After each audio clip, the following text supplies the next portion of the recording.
할렐루야, 반갑습니다. 네, 오늘은 2025년 마지막 안식일입니다. 성도님들께서는 2025년 한 해간 평안하셨습니까?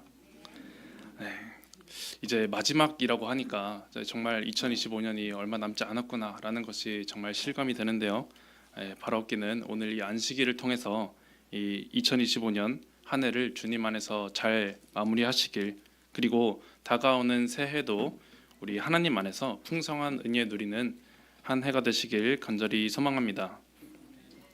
이렇게 연말이 되면 그 한 해가 어떠했는지를 표현하는 그런 여러 말들이 있는데, 그 중에 올해 사자성어를 찾아보니까요, 올해 2025년의 사자성어는 이제 변동불거라는 그런 사자성어를 이제 선택했다는 그런 기사를 보았습니다. 이 사자성어의 의미는 끊임없이 멈추지 않고 계속해서 변화한다 라는 그런 의미를 가지고 있는데요. 이 사자성어로 표현하고 싶은 것은 그만큼 이런 2025년이 정말 변화가 많은 그런 한 해였구나 라는 것과 동시에, 우리가 이렇게 변화가 많고 항상 예측할 수 없는 미래를 가지고 있는 그런 세상 가운데 우리가 살고 있구나 라는 것을 생각해 보게 만드는 그런 말인 것 같습니다.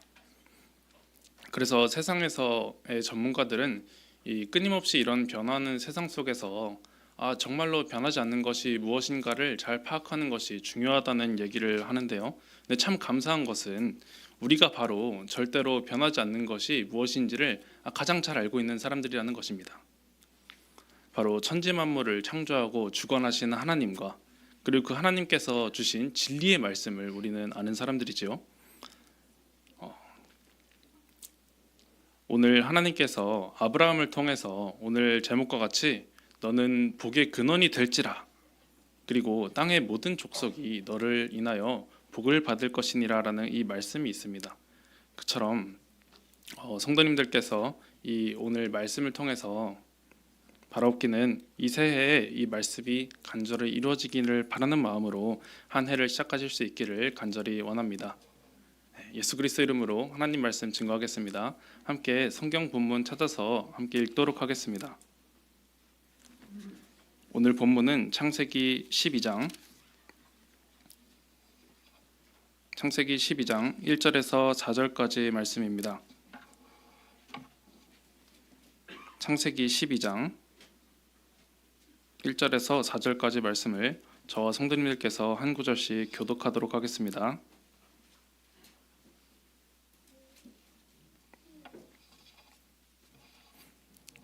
제가 먼저 읽도록 하겠습니다. 1절. 여호와께서 아브라함에게 이르시되 너는 너의 본토 친척 아비 집을 떠나 내가 내게 지시할 땅으로 가라.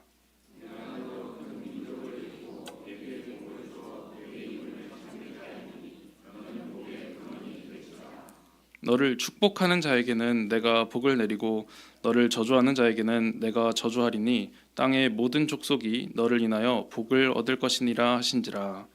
이에 아브라함이 여호와의 말씀을 쫓아갔고 롯도 그와 함께 갔으며 아브라함이 하란을 떠날 때에 그 나이 75세였더라. 아멘. 하나님께서 약 3,900년 전에 아브라함을 택하셔서 이 아브라함을 복의 통로로, 그리고 이 아브라함을 통해 하나님의 나라를 만들고자 하는 그런 계획을 세우셨습니다. 그래서 오늘 말씀은 그래서 하나님께서 아브라함을 부르시면서 하신 말씀이기도 하지만, 동시에 이 오늘날 이 땅에 하나님의 백성으로 살아가는 우리들에게도 항상 공통되게 요구하시는 것이 담겨 있는데요. 오늘 말씀을 통해서 이 하나님께서 항상 이 하나님의 백성들에게, 그리고 우리 이 땅을 살아가는 거룩한 성도들에게 요구하시는 것이 무엇인가, 그리고 나는 그 말씀에 어떻게 응답하고 있는가 돌아보는 시간이 되길 원합니다. 먼저 본문 1절 말씀을 다시 보도록 하겠습니다. 그래서 1절을 보시면 이 하나님께서 아브라함에게 명령하시는 것을 볼 수가 있는데요. 이 두 개의 명령어가 눈에 띄실 것 같습니다. 여기 보시면은 떠나 그리고 가라라는 것이죠. 그런데 사실 이 1절을 히브리어 원어로 보게 되면 떠나랑 가라 중에서 실제 동사 명령어로 쓰인 단어는 가라라는 단어 하나뿐입니다. 그래서 떠나라도 동사처럼 보입니다만 사실 동사가 아니라는 것이죠. 그래서 떠나라는 단어는 사실 이 가라는 명령을 더 구체적으로 설명하는 말입니다. 그리고 또 한편으로 생각해 보면 이 가라는 것은 결국 무언가로부터 떠나는 것과 연관이 되어 있다는 것이죠. 그래서 하나님께서 이 아브라함에게 무엇으로부터 떠나서 가라고 말씀하고 있습니까? 이 구절에서 하나님은 아브라함에게 세 가지에서 떠나라고 말씀하셨습니다. 너는 너의 본토, 그리고 너의 친척, 그리고 너의 아비 집을 떠나가라는 것입니다. 그래서 이 말씀을 아마 숱하게 많이 읽어보셨기 때문에 항상 보면은 그냥 그렇구나라고 생각이 들 수도 있겠지만, 이 말씀이 성경에 기록이 되어 있다는 것은 곧 이 말씀이 하나님께서 내게 하시는 명령이구나 라는 것을 생각해 본다면 어떻습니까? 내가 이 너의 본토, 너의 친척, 너의 아비 집으로부터 떠나라 라는 이 명령을 듣는다면 어떨까 한번 생각해 볼 수 있어야 한다는 것이죠. 근데 그렇게 생각해 볼 때 이 명령은 사실 굉장히 가혹한 명령입니다. 이 아브라함의 나이가 이 부르심을 받았을 당시에 70이 넘었는데요.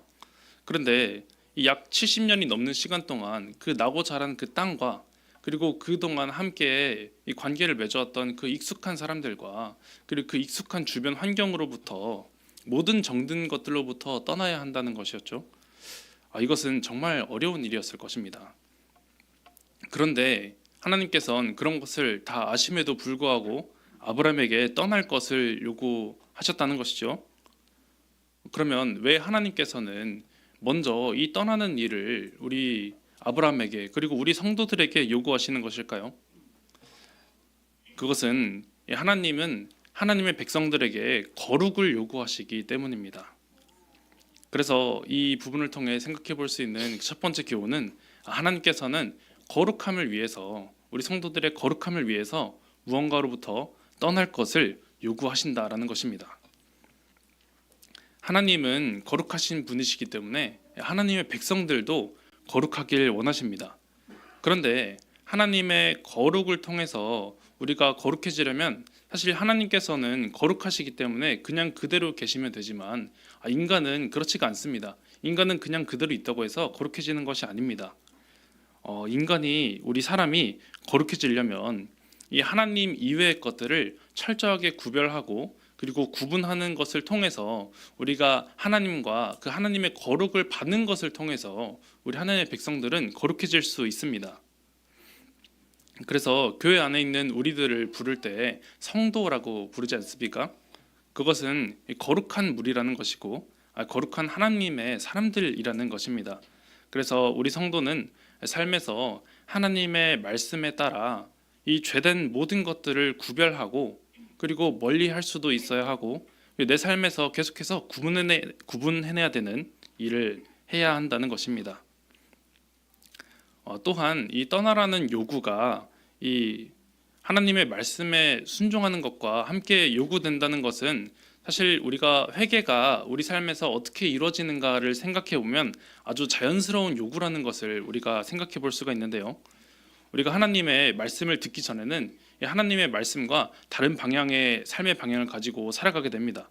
그런데 그러다가 우리가 말씀을 듣게 되면 그 순간 깨닫게 되죠. 내가 이쪽 방향으로 가면 안 되는 것이구나 라는 것을 깨닫게 되었을 때 우리는 가던 길을 멈추고, 그리고 하나님 말씀이 제시하는 올바른 방향으로 방향을 바꿔서 돌아가는 것이 회개이지 않습니까? 그런데 하나님의 말씀대로 듣고 그렇게 살겠다고 목표를 세웠는데, 내가 가던 삶의 방향을 바꾸고 비틀고 구별하지 않는다면 하나님의 말씀이 제시하는 곳은 바라보기만 하면서 몸은 저 반대쪽으로 가는 그런 아주 이상한 모습이 될 것입니다. 그래서 우리가 신앙의 목표를 세워서 그곳으로 가려면, 그리고 하나님께서 요구하시는 그 거룩, 내가 떠나야 하는 것이 무엇인지를 가장 먼저 생각하고 떠나는 일을 해야 한다는 것입니다. 그래서 이 시간 우리의 삶을 한번 돌이켜보는 시간이 되길 원합니다. 내가 신앙을 위해서 버린 것이 있는가? 내가 지금 성도로 살아가기 위해서 내가 이 땅의 삶에서 포기한 것들이 있는가? 버린 것이 있는가 한번 확인해 보는 것을 올 한 해를 통해, 그리고 내 신앙을 돌아보는 것을 통해 한번 생각해 보시길 바랍니다. 만약 버린 것이 잘 생각이 나지 않는다면 내가 성도로서의 본분을 소홀히 했을 수도 있다는 것이죠. 그래서 우리는 거룩을 위해서 계속 고민해야 합니다. 나는 무엇을 버려야 하는가? 무엇으로부터 떠나야 하는가? 이 고민을 하고 떠날 것들에 대한 판단이 되었을 때 우리는 하나님의 가라는 명령에 순종할 수 있는 그런 하나님의 백성들이 될 수 있을 것입니다. 제가 거제교회에서 학생부 교사를 할 때 있었던 일이었는데요. 그때 당시에 모두가 매일 하나님의 말씀을 읽고 기도하고 묵상하는 일에 힘쓰자라는 그런 마음을 가지게 되었습니다. 그래서 그때 매일 말씀 매일 기도 100일 챌린지라는 그런 타이틀을 가지고 이제 처음 학생부와 교사들과 그 모든 교사진들이 마음을 모아서 시작을 하게 되었는데요. 그런데 처음 이 뜨거운 마음을 가지고 시작했는데도 불구하고 이 100일을 다 채우지 못하는 사람들이 너무나도 많았습니다. 저를 포함해서요. 그래서 왜 이런 일이 일어났을까? 100일간을 잘 돌아보았습니다. 그런데 그때 깨닫게 된 것이 그동안 이 말씀 기도 생활을 제대로 하지 않았던 생활 그대로 내가 하고 싶은 것을 다 하고 내가 보고 싶은 거 다 보면서 하나님의 말씀과 기도 생활을 하려고 하니까 잘 되지 않았던 것입니다. 물론 그 이외의 것들을 하는 것이 무조건 제약이 된 것이 아니지만 하나님의 말씀과 기도 생활을 위해서 그것을 하지 못하게 방해하는 것이라면 이것은 구분해야 되는 것이구나라는 것을 깨닫고 그때부터 이 100일 챌린지와 동시에 미디어 금식이라는 것을 더하기로 했습니다. 우리 시간 중에서 가장 빼기 어렵지만 동시에 마음만 먹으면 가장 빼기 쉬운 시간이지요. 그래서 정말 감사하게도요. 그 미디어 금식, 하나님께 드리는 시간을 이것을 구별해내서 버리고 그 시간을 하나님께 드리는 시간으로 채우니까 그때부터 100일을 항상 하나님 앞에 온전히 드릴 수 있는 그런 경험이 있었습니다. 그래서 이처럼 우리가 하나님 앞에 무언가 거룩함을 위해서 우리가 나아갈 수 있으려면 우리가 떠나야 하는 무언가로부터 떠날 수 있어야만 하나님께서 요구하시는 그 거룩함을 우리가 이룰 수 있구나라는 것을 경험해 본 사건이었습니다. 그래서 바로업기는 이 하나님이 요구하시는 그 거룩함을 위해서 이 죄악된 것들로부터 떠날 수 있는 그런 믿음 가질 수 있는 저와 모든 성도님들 되시길 간절히 소망합니다. 이어서요, 하나님께서 아브라함에게 가라고 명령하신 것 중 방금 떠나라가 이제 첫 번째로 덧붙인 말씀인데요. 근데 여기 1절 말씀을 다시 보시면 너는 너의 본토 친척 아비 집을 떠나, 그 다음에 가라 다음에 하나 더 덧붙여진 말씀이 있습니다. 그것이 무엇입니까? 내가 내게 지시할 땅으로 가라는 것입니다. 그런데 잘 보시면 지금 하나님께서 아브라함에게 지시한 땅으로 가라고 하셨나요? 아니면 지시할 땅으로 가라고 하셨나요? 지시할 땅으로 가라고 하셨다는 것입니다. 근데 지시할이라는 것은 아직 지시하지 않았다는 뜻이 아니겠습니까? 그래서 하나님께서는 아직 아브라함에게 알려주지 않으셨다는 것입니다. 어디로 가야 될지 알려주지 않았다는 거예요. 그래서 사실 지금 이 구절을 그냥 읽어보기만 한다면 내가 너에게 어디로 가는지 지시를 하면 그때 네가 가라 이렇게 보일 수도 있는데요. 이 히브리어 원어 구절을 보면은 여기서 하나님께서는 가라 그리고 떠나야 되는 내용을 말씀하시고 문장이 한번 끝납니다. 그리고 그 다음에 네가 갈 그 땅을 지시할 것이다 이렇게 문장이 구성이 되어 있어요. 그래서 하나님께서는 먼저 명령하셨다는 것입니다. 일단 가라는 거예요. 그러고 나서 마지막에 그러면 내가 너에게 이 갈 땅을 지시해 줄 것이다 라는 말씀을 하셨다는 것입니다.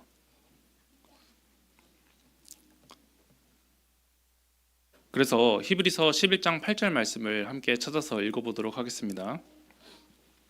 히브리서 11장 8절에서는 어떻게 이 상황을 기록하고 있는지 함께 보도록 하겠습니다.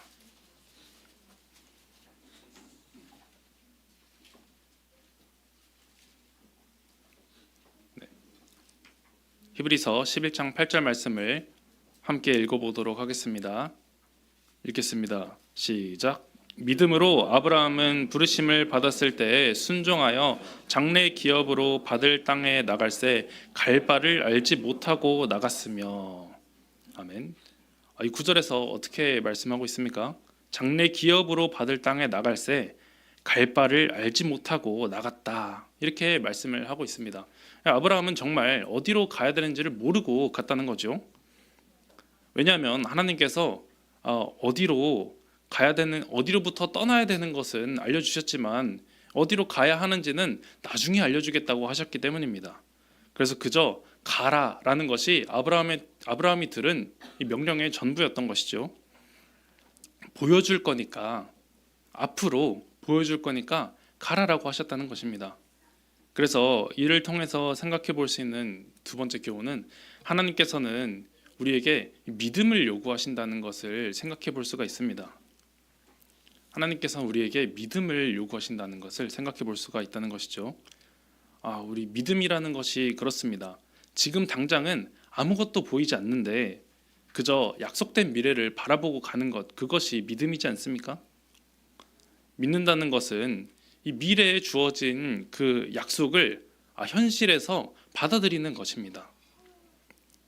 그래서 다 함께 히브리서 11장 1절 말씀을 보시면요, 제가 읽도록 하겠습니다.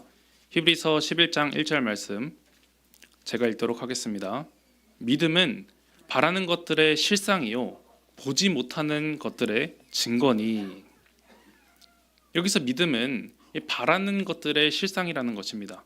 그래서 믿음은 바라는 것들과 보지 못하는 것을 지금 이 순간 확신하고, 그리고 그것을 믿음의 눈으로 보는 것입니다.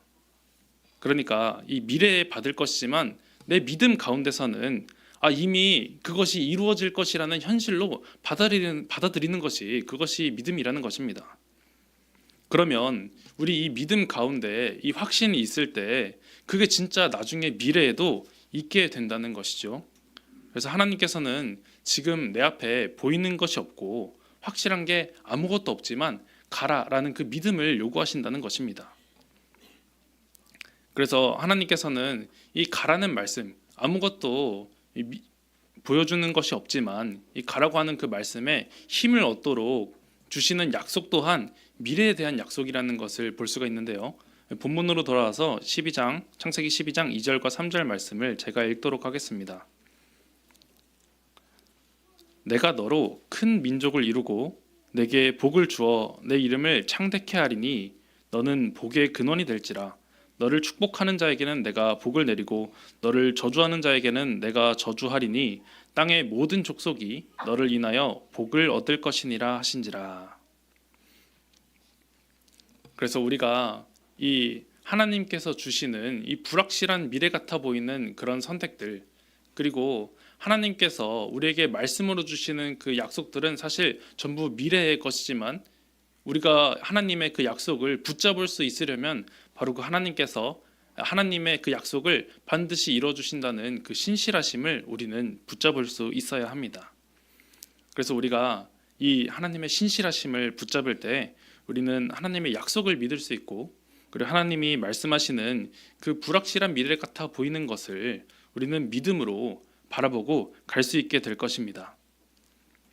그래서 우리가 하나님을 믿고 그 믿음의 한 걸음을 떼기 시작했을 때 하나님의 역사하심이 시작될 줄 믿는 저 모든 성도님들 되시길 간절히 원합니다.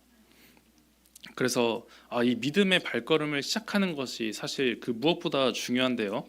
그래서 이것이 사실 세 번째 교훈입니다. 하나님께서는 하나님을 믿는 그 믿음의 발걸음을 시작하는 것을 귀하게 보신다는 것을 우리는 볼 수가 있습니다. 하나님께서는 우리의 믿는 그 믿음의 발걸음의 시작, 그것을 귀하게 보신다는 것을 우리는 찾아볼 수 있는데요. 아브라함이 오늘 창세기 12장에서 처음 부르심을 받았습니다. 그런데 이때 하나님께서 너는 너의 본토 친척 아비 집을 떠나 가라라고 명령을 하셨죠. 그런데 곰곰이 생각해 보면 아브라함이 이 명령에 완벽하게 순종했을까라는 질문을 했을 때 우리는 그렇지 않다는 것을 찾아볼 수가 있는데요. 사도행전 7장 2절에서 4절까지 말씀을 함께 찾아서 보도록 하겠습니다. 사도행전 7장 2절에서 4절까지 말씀을 함께 찾아서 보도록 하겠습니다.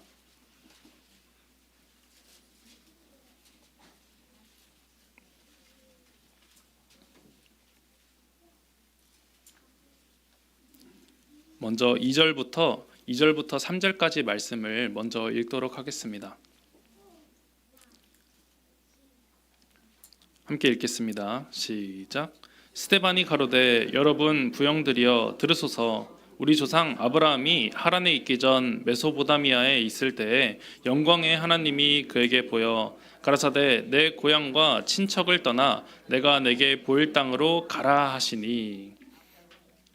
이 2절 말씀에서 보신 것처럼 아브라함이 처음 부름을 받았던 곳은 메소포타미아였습니다. 갈대아 우르였습니다. 그래서 이때 하나님이 너는 내 고향과 친척을 떠나 내가 내게 보일 땅으로 가라 하셨다는 것이죠. 오늘 창세기에서 본 것처럼 너의 본토, 친척, 아비 집을 떠나라는 그 명령을 갈대아 우르에 있을 때 하셨다는 것입니다. 그런데 이 보시면은 갈대아 우르에서 떠나서 이 4절을 보시면 어디로 갔습니까? 하란에 갔다는 것이죠. 그래서 일단은 가기는 했습니다. 그런데 하나님께서 분명히 너의 친척을 떠나라고 하셨는데 누구를 데리고 같이 갑니까? 롯을 데리고 같이 갔죠. 롯은 이 아버지보다 오히려 더 오래 동행하기도 했습니다. 그리고 하나님께서 아비 집을 떠나라고 하셨는데 이 아버지 데라와 함께 그 길을 떠났다는 것이죠. 그리고 또 생각해보면 하나님께서 아직 여기다라고 이렇게 알려주지 않으셨는데 이 하란에 정착했다는 것을 우리가 볼 수가 있다는 것입니다.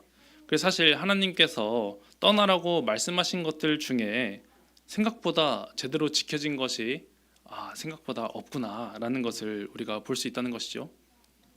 그런데 성경은 이 아브라함의 이 모습을 어떻게 설명을 하고 있을까요? 히브리서 11장 8절 말씀을 다시 보도록 하겠습니다. 아까 찾아봤던 말씀인데요. 히브리서 11장 8절 말씀을 다시 찾아서 보도록 하겠습니다.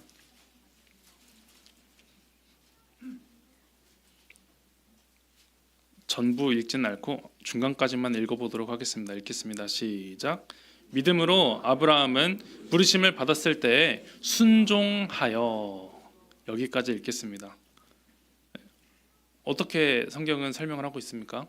순종했다라고 설명하고 있다는 것입니다. 부르심을 받았을 때에 순종했다는 것입니다. 사실 지금 우리가 생각하기엔 아브라함의 이 순종의 모습을 보면 순종이라고 부르기 좀 민망하지 않나라는 생각이 들 수도 있겠지만 중요한 것은 하나님께서는 그 순종의 발걸음을 걷기 시작했다는 그것을 중요하게 보셨다는 것입니다. 하나님께서 가라라고 하셨기 때문에 아브라함은 갔다라는 그것이 중요한 것입니다. 아브라함은 사실 70이 넘은 상황에서 나이가 어디로 가야 하는지도 모르고 떠나야만 했습니다. 그래서 가기는 가야 하겠는데 하나님의 말씀을 따라가기 위해서 그 당시 아브라함이 내릴 수 있었던 그런 최선의 선택을 해서 갔던 것이지요. 비록 그것이 조카 롯을 데리고 가고 그 다음에 아버지와 함께 가는 그런 결정이었지만 아브라함은 일단 가기 위해서 그 가라는 명령에 순종하기 위해서 그런 선택을 했다는 것입니다. 그래서 사실 우리가 순종의 첫 단계에서 중요한 것은 완벽한 순종을 목표로 하는 것이 아니라 일단 하나님의 그 말씀에 즉각적으로 응답하는 마음가짐이 중요하다는 것입니다. 그리고 사실 사람은 스스로의 노력으로 하나님 앞에서 완벽하게 준비를 하는 것 또한 사실 불가능합니다. 그래서 오직 하나님의 명령에 그 즉시 반응해서 움직이기 시작하는 그 믿음의 발걸음을 시작하게 됐을 때 그때 하나님이 동행하시는 것을 통해서 그리고 하나님이 동행하시는 그 삶 가운데 하나님이 인도해 주시는 길을 따라가야만 우리가 하나님의 거룩함을 우리가 이룰 수 있는 것이고 그리고 하나님이 원하시는 그 온전한 순종의 모습으로 나아갈 수 있는 것입니다. 제가 원래는 축구를 잘 하지 않는 사람이었는데요. 갑자기 이런 말씀을 드린 이유가 뭐냐면 제가 축구를 사실 굉장히 못하고 그다음에 축구를 굉장히 싫어합니다. 그래서 어렸을 때부터 별로 좋아하지 않았어요. 왜냐하면 제가 다치는 것을 굉장히 무서워했었거든요. 근데 축구를 했는데 한 번 다쳤다 하면 뭐 어디가 부러지고 뭐 인대가 나갔다 그러고 다시는 축구를 할 수 없게 되고 약간 그런 스포츠가 축구이지 않습니까? 그래서 그러다 보니까 전 축구라는 것을 하는 것에 굉장히 무서워했습니다. 그런데 살다 보면 어쩔 수 없이 축구를 해야 되는 순간들이 또 있잖아요. 예를 들면 군대에서 제가 이제 이등병인데 축구를 하러 나가자고 하는데 제가 안 나갈 수가 있습니까? 그래서 그럴 때 예를 들어서 나간다 하면은 제가 어떤 마음으로 축구를 나가는가를 제가 돌아보니까요. 아, 공이 저한테 오는 것이 너무 무섭습니다. 저한테 패스가 오면은 그에 뭔가 상응하는 또 공을 처리를 해야 되잖아요. 근데 이상하게 제 발 근처에만 오면은 여기 뭐 좀 제 발에 문제가 있는지 항상 이상한 곳으로 공이 흐릅니다. 그리고 또 이렇게 되니까 몇 번 패스를 받아서 그렇게 공을 처리하면 자연스럽게 저한테 공이 안 옵니다. 왜냐하면 아 쟤는 공을 줘도 못하는구나라는 것이 이제 판단이 된다는 것이죠. 그래서 아 제가 그런 시간을 견디는 것이 너무 괴로우니까 그동안에는 축구를 하는 것이 자체가 너무나도 힘들었습니다. 그런데 제가 신학을 지원해서 합격을 하고 나니까 신학 필수 교양이 축구라는 얘기를 들은 거예요. 그래서 굉장히 불안했습니다. 그런데 참 감사하게도 제가 신학을 시작하고 나서 축구를 해야겠다는 마음을 가지고 축구를 했는데 정말 감사하게도 축구가 정말 재미있어졌다는 것이죠. 그 이유는 저희 동기들 때문인데요. 사실 저는 여전히 축구를 못합니다만, 근데 그래서 그렇기 때문에 제가 공을 받으면 높은 확률로 실수를 합니다.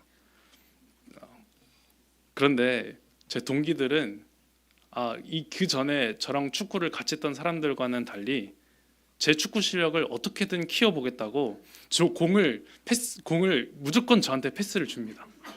제가 실수를 하든 저기 공을 뭐 잡지도 못하든 그런 거에 상관없이 무조건 저한테 공을 주는 거예요. 그래서 동기들이 공을 잡으면 공을 잡자마자 고개를 들어서 제 위치가 어디 있는지부터 확인합니다. 그래서 제가 실수를 하면은 안타까워하긴 하지만 공을 잡을 때마다 항상 저한테 자꾸 공을 주는 거예요. 제가 축구 실력이 키워지길 바라는 그 따뜻한 마음을 가지고 계속해서 그렇게 하더라는 것입니다. 그래서 제가 원래는 공이 오는 것이 굉장히 두려웠는데 그런 시간이 반복이 되고 나니까 이 동기들이 나한테 기대를 하는구나. 그리고 나를 믿고 계속해서 공을 주는구나라는 것을 깨닫고 나서는 그 다음부터는 제가 이 기대와 믿음을 받고 그 공을 받으러 제가 적극적으로 뛰는 그런 마음을 가질 수 있게 되었습니다. 그래서 지금은 정말 재미있고 즐겁게 축구를 하고 있습니다. 비록 아직 못하지만요. 네. 그래서 동기들과 그리고 이런 동기를 주신 하나님께 참 감사합니다. 제가 해야만 하는 축구를 재미있게 할 수 있게 된 것은 이 동기들 덕분이라고 할 수 있을 것 같습니다. 그런데 생각해 보면요, 우리 믿음의 길 그리고 순종의 길에 하나님이 함께 하시는 것이 이와 같다는 생각이 들었습니다. 아브라함의 인생을 생각해 보면 처음 부르심을 받았을 때부터 완벽한 사람은 아니었다는 것을 우리는 알고 있는데요. 그런데 하나님과 동행하면서 그가 결국에는 완벽한 그 믿음의 조상이라는 그 칭호를 받을 수 있을 만큼 성장하지 않았습니까? 그 과정에서 아브라함은 정말 실수를 많이 했습니다. 그런데 하나님께서는 항상 아브라함에게 다시 약속을 상기시켜 주시고 아브라함이 실수해도 지켜주시고 그런 과정들을 통해서 이 아브라함이 하나님을 정말 신뢰할 수 있게 만들어 주셨다는 것을 우리는 이미 성경을 통해서 알고 있습니다. 그래서 어제 목자님께서 기도회 때 말씀하셨던 말이 생각이 나는데요. 내가 살아오면서 어떤 일을 해왔는가를 보면 사실 항상 후회하고 아쉽겠지만 그런데 내가 누구와 함께 했는가를 생각해 보는 것이 중요하다는 그런 말씀이 생각이 납니다. 그래서 이처럼 우리는 하나님의 동행하심을 구하며 그 믿음의 발걸음을 일단 시작하는 그 마음가짐을 가지길 원합니다. 그러면 하나님께서 그 동행하심 가운데 우리에게 부족한 것, 그리고 우리에게 필요한 것, 그리고 우리가 삶에서 멀리 해야 되는 것들을 반드시 알려주시고 도와주시고 인도해 주실 것입니다. 하나님께서 우리를 완벽한 순종으로 인도해 주심을 믿을 수 있기를 원합니다. 바라옵기는 저와 모든 성도님들께서 이 믿음을 가지고 이 땅에서 걸어야 하는 그 신앙의 길을 끝까지 걸어갈 수 있기를 간절히 소망합니다. 이상으로 말씀 마치겠습니다. 함께 묵도 드리겠습니다.